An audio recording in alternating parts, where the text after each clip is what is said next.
আমি ধন্যবাদ জ্ঞাপন করতেছি আমার শ্রদ্ধেয় বড় ভাই, অত্র প্রতিষ্ঠানের গর্ব এবং বৈষম্য বিরোধী ছাত্র আন্দোলনের সারা বাংলাদেশের কেন্দ্রীয় যুগ্ম সাধারণ সম্পাদক আমার শ্রদ্ধেয় বড় ভাই, senior medical technologist Abu Bakar Siddique ভাইকে। তিনি সারা বাংলাদেশ নেতৃত্ব দিচ্ছে। আমরা চাই তার নেতৃত্বে অত্র national institute of laboratory medicine এবং রেফারেল সেন্টার থেকে আমাদের সর্বোত্তম ভূমিকা রাখা হবে এই আন্দোলনে, এবং এই 6 দফা দাবি আমরা বাস্তবায়ন না করে আমরা ঘরে ফিরব না।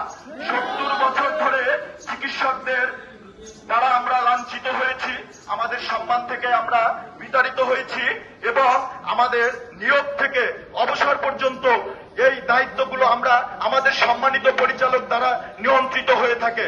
আমাদের নিয়োগের ইন্টারভিউ, আমাদের নিয়োগপত্র প্রদান, আমাদের ট্রান্সফার এবং আমাদের অবসর এবং আমাদের সকল কিছু যখন চিকিৎসক মহোদয়রা নিয়ন্ত্রণ করেন, আমরা 70 বছর ধরে তাদের সাথে বিনয়ের সাথে সকল লোক নিরূপণ বিদ্যায় ভূমিকা রেখে যাচ্ছি।